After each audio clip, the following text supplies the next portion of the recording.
Kwame Brown blasts LeBron over Bronny's NBA role, saying he's not ready for the spotlight. He argues the pressure is hurting his development more than helping it.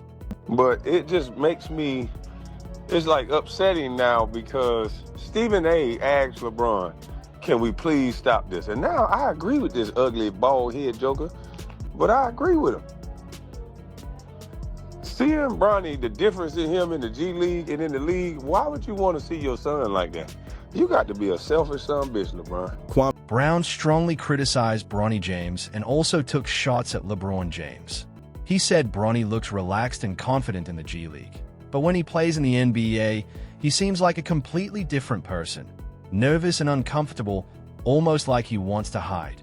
Brown went even further, saying LeBron is being selfish by pushing his son into the spotlight too early, possibly to create a legacy moment or media story. He didn't hold back, saying Bronny isn't at NBA level yet and should stay in the G League to improve. When a former NBA player speaks like this, it stands out. It raises a tough question. Is Brown being unfair, or is he just saying what others are afraid to say? Bronny been playing well in the G League. He looked like a G League all-star. He started to get his confidence. The man jumping around, looking up in the stands, beating his chest. That's how you want to see a player play. He started by pointing out something many people have already noticed. In the G League, Bronny James looks like himself, smiling, relaxed, and playing freely. He moves with confidence, like he belongs there, and you can clearly see his rhythm improving with each game. But in the NBA, the energy completely changes. Man, Bronny looked like he was turning a corner that I'd never seen him turn before. He looked like he was happy. He was smiling all the time. I never seen Bronny teeth in the NBA. I never seen Bronny teeth in the NBA. In the G League, Bronny is a totally different kid. So if it's about Bronny just playing basketball and being a professional, why can't he be a G League guy until he's more comfortable? Brown said Bronny James looks tense and uncomfortable in NBA games. Stiff, shoulders tight, head down. His body language shows pressure, like he's more worried about making mistakes than actually playing. He pointed out a big contrast. In the G League, Bronny plays freely, puts up decent numbers, and looks like he's developing well. But in the NBA, he seems overwhelmed by the speed and intensity. Brown even said he's never seen Bronny smile during an NBA game, which highlights how different his confidence looks at that level. So after the Kennard technical, Bronny pull up from 17, that's an air ball. Got a little bit of everything done in those minutes. Bronny had some trouble with turning the ball over at OKC last week, but again the other night he's scored 5. Ando passes it up into the corner. Bronny, that's going to be James. Forced. Bronny is wide open on its way. Brown said defenders are easily pressuring Bronny James, stealing the ball and forcing mistakes like it's practice. He struggles to handle pressure and bring the ball up the court cleanly, which leads to a lot of turnovers. At times, even bigger players on the team handle the ball better, which isn't a good sign for a guard. But he also said Bronny doesn't have a clear role right now. He's too small for one position and not skilled enough yet for another at the NBA level. Brown described him as a shooting guard who can't shoot consistently and a point guard who can't fully run the offense yet. Yes, Bronny is athletic. He can move, jump, and hustle, but his defense and positioning still need improvement. Brown's main question was simple: what role does he actually play in the NBA right now?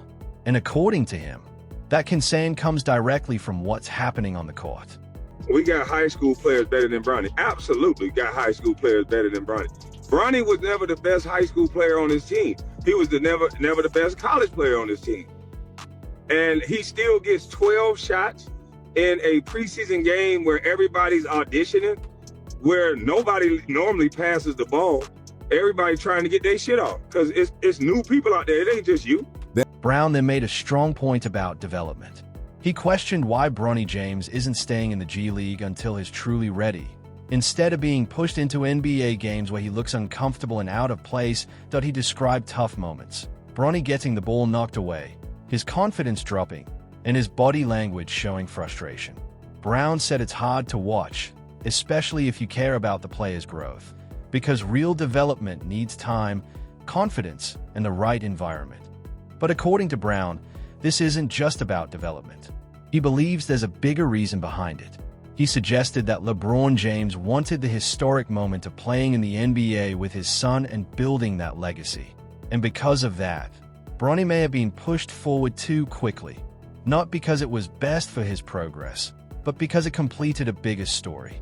But it just makes me, it's like upsetting now because Stephen A. asked LeBron, can we please stop this? And now I agree with this ugly bald head joker, but I agree with him. Seeing Bronny, the difference in him in the G League and in the league, why would you want to see your son like that? You got to be a selfish son of a bitch, LeBron. Why in the hell you want to see this boy look like that with his shoulders damn near, his head tucked between his shoulders? It look like he ready to just run and hide up under the bleachers. That's where Brown used the word most people avoid, selfish.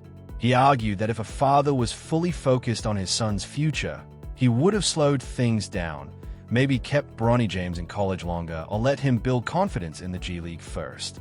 Instead, the process was sped up. LeBron James got the historic father-son moment, while Bronny is left dealing with the pressure that comes with it. Brown pointed out the bigger picture too, LeBron's long, intense career. Years of deep playoff runs, finals appearances, and international games. Now, near the end of that journey, everything lined up perfectly for this legacy moment. But the real question remains, is the timing right for Bronny, or just perfect for the story? He also raised another tough point. LeBron has played over 2 decades at the highest level, logging more minutes than anyone in NBA history.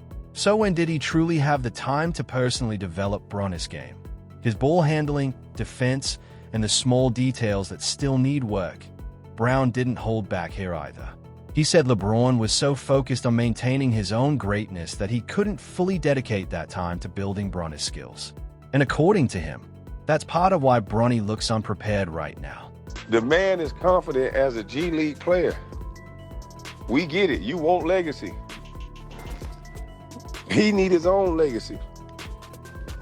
You got this man looking like this just for you to be like King Griffey and the people say you the first. Well, whoop-de-doo. You look great, but your son look trash. And he didn't look trash in the G League. Why don't you let him be what his level is? Brown said playing at an elite level at 41 requires constant focus, strict routines, and full commitment. That kind of lifestyle leaves very little time for directly developing someone else's game. Even if it's your own son, Bronny James, that he acknowledged Bronny had access to top trainers and NBA-level facilities, but argued that's not the same as hands-on teaching from a father who understands every level of the game. According to him, that gap is starting to show. Brown pointed to the issues on the court: trouble handling pressure, an inconsistent shot, and struggles against quick guards. He said these are basic fundamentals that usually get built years earlier. Instead, fans mostly saw training clips online, deep shots and workout highlights in controlled environments without real defensive pressure. He called that more highlight content than true preparation for NBA intensity. He also said that while Bronny had every resource available, private gyms, elite trainers, and access to NBA facilities, those tools weren't fully used to fix weaknesses. In his view, they were more focused on visibility in moments than long-term development. Flipping the priorities, Brown even made a dramatic comparison, saying LeBron is like the central figure controlling the story while Bronny is being pushed into a spotlight he may not be fully ready for. He framed it less as development and more as legacy building, with LeBron James aiming to create the historic father-son moment in NBA history. Brown kept coming back to the same question. Is this moment happening at the right time for Bronny James? Or is it just the perfect moment for the story? He also shifted focus to the media, saying many outlets are treating Bronny very carefully in a way they normally wouldn't with young players who struggle. Typically, rookies get heavily criticized, but in this case the tone often feels more protective. Brown pointed out that Bronny is 21, playing professionally and making serious money, so he believes he should be evaluated like any other player. No special treatment or softened criticism.